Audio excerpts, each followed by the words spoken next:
Hi guys, welcome back to my channel. If you're new here, don't forget to subscribe and hit that all bell notification. In that way you won't miss any time I publish a new video. Alright, so what are we going to be doing today? Scalloped potatoes with turmeric. Okay, so these are the ingredients that you need in order to make our scalloped potatoes with turmeric. So here I have 6 potatoes that I've sliced up very thinly, as you can see here.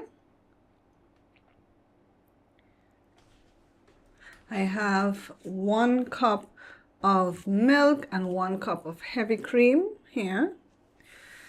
I have some cheddar cheese here that we're going to use. I have 1 onion and about 2 cloves of garlic minced up here. I have about 2 tablespoons of flour here. Here I have 1 teaspoon of salt, 1 teaspoon of turmeric, and a half of teaspoon of nutmeg. Turmeric is not traditional for this dish, obviously, when you're doing scalloped potatoes, but I decided let's try it with turmeric. And here I have about 2 tablespoons of butter. So these are what we're going to use in order to make our dish. So I'm going to add the butter to our pan so we can melt the butter.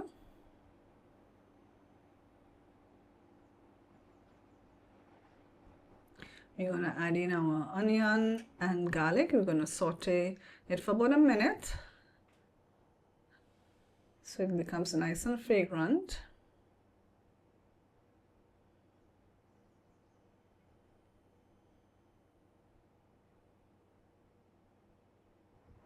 I'm just stirring everything there.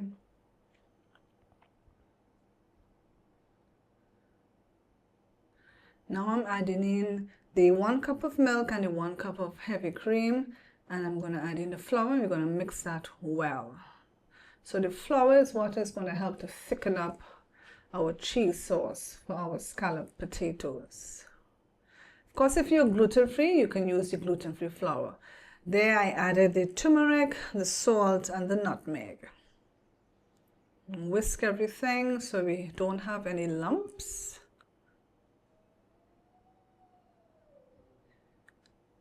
So now I'm adding our cheese there so that it can melt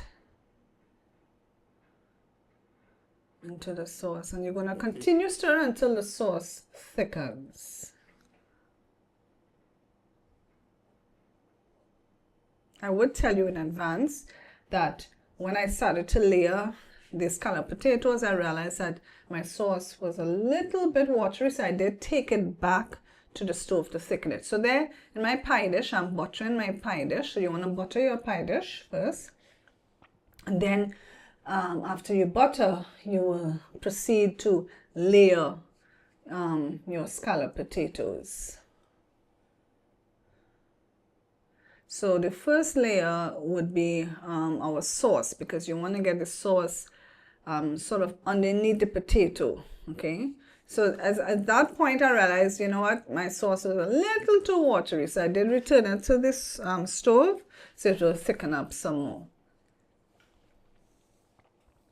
So just make sure that you do that. I did start to layer dough, so that's what you do. You put your sauce at the bottom and then start to layer your potatoes. And then you would spoon some more sauce on top the potatoes, because remember the sauce has all the seasoning in it and everything. So that's why you contact it at the bottom, you make contact on the top, and you continue to proceed to layer your scalloped potatoes in this manner. Sauce, potatoes, sauce, potatoes.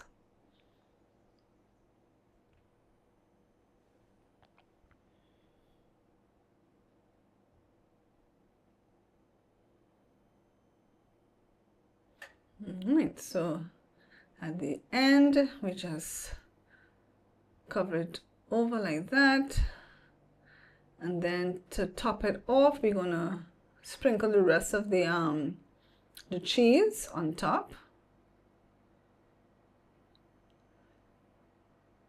so it gets nice and cheesy and golden at the top when the cheese melts. Now at this point I got an idea, and that idea was to go outside and get some, oh, I did add some Parmesan cheese as well.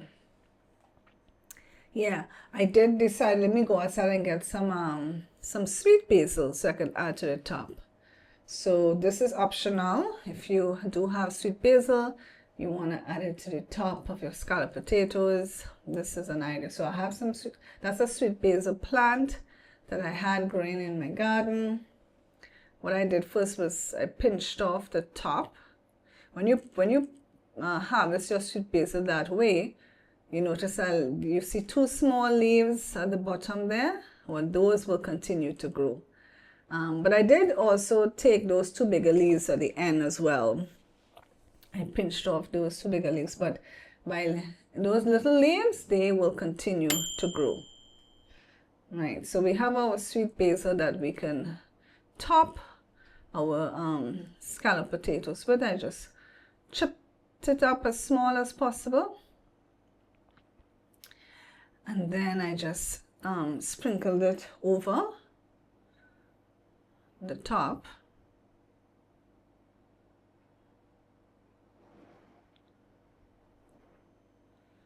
Alright, so now what we need to do is cover this with some foil, because remember the potato was raw. So cover with foil and bake at 400 degrees for about 30 minutes. Then remove the foil and bake for a further 10 minutes. And that's what you have. What I did there is I also topped it at the end with some chive. So I sprinkled chive at the top. So you can do that as well.